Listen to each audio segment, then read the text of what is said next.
Shana Tova. We have arrived at the President's address, and I think of it as the variety show in the middle of the service. So we'll start with a little levity, have a deeper conversation, have an ad from the sponsor asking for money, of course, and end with a song. First, the levity.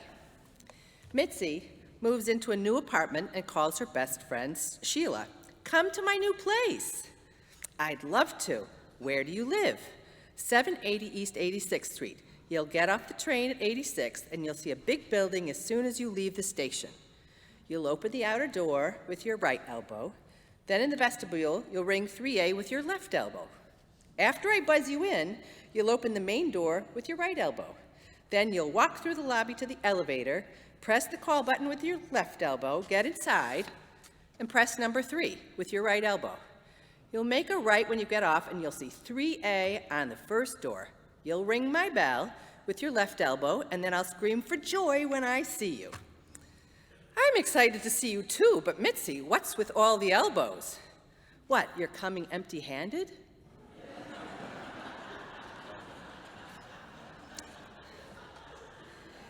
It's good to be together again in this beautiful sanctuary. V'asula mikdash v'shachanti b'tocham. God instructed, make for me a sanctuary that I may dwell among them. We listened, and here we are. We are blessed to be in this sacred space once again, connecting with each other and connecting to our traditions. And yet, there's another definition of sanctuary on my mind. A sanctuary as a safe place or a refuge. As we made our way through the pandemic, we each needed to find our own sanctuary, the place where we could feel secure and at ease, where the threats of the outside world went into the background and we could live our normal lives. Where were your places of safety and refuge? Where did you feel protected? What is your sanctuary? Maybe it's your home or a particular room in your home. Maybe it was work. Maybe it was music, reading, or nature. One of my COVID activities has been walking and looking for birds. I'm not an avid birder, but I love it when I see an unusual bird or a particularly majestic bird. I've learned, though, that to really see a lot of birds, especially rare birds, you need to visit a bird sanctuary. So over the winter, I was fortunate to visit the J. Ding Darling Bird Sanctuary in Sanibel, Florida. Have any of you been there? It's really quite magnificent, a refuge for nesting and migrating tropical birds. The mission of the sanctuary stood out to me. It's very simple.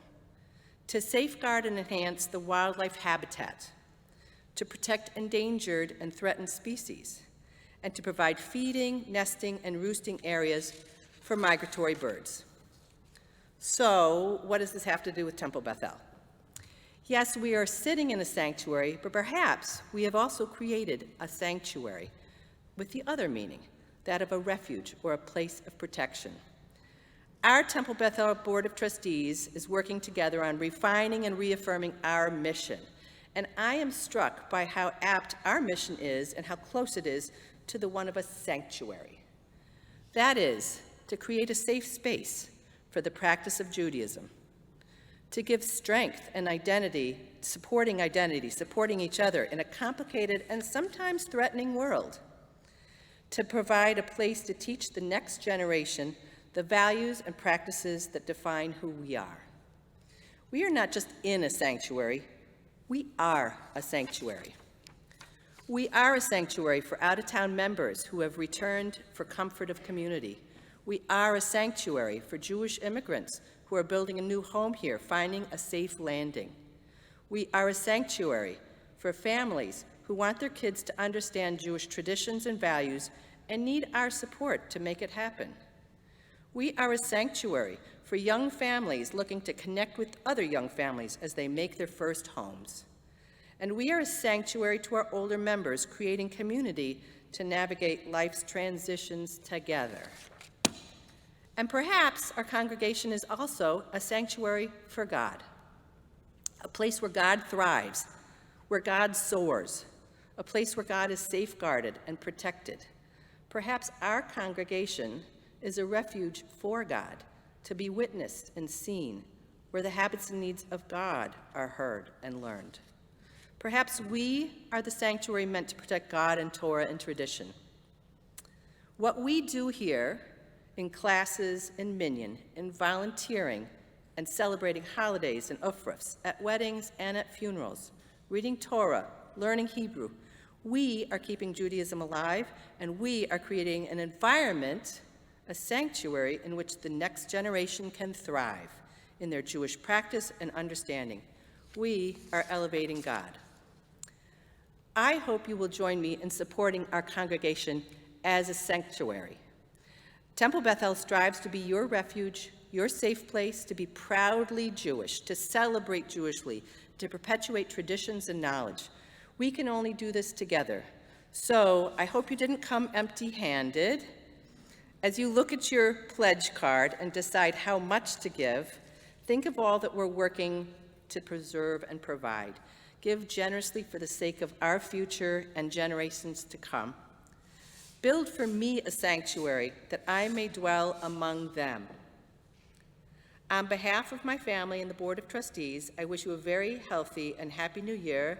And Cantor's probably not singing with me. I may be singing a song alone for you. And so while I'm singing a little song for you, ushers will be coming through with baskets. On this year's pledge card, there's a space to write your name. If you have written your name, please hand in your pledge card. If you have not written your name, don't hand it in empty. There are staff outside that can help you. And of course, our office is always open to accept your donations. So I'm going to leave you with a song. Some of you may know it. Ve'asu li mikdash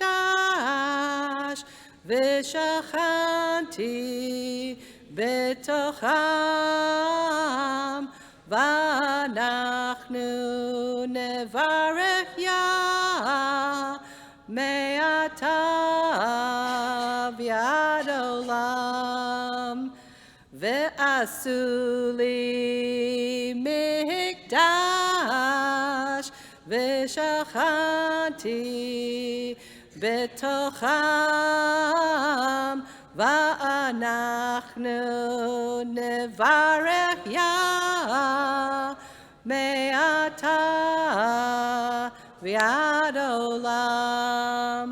L'shana tova.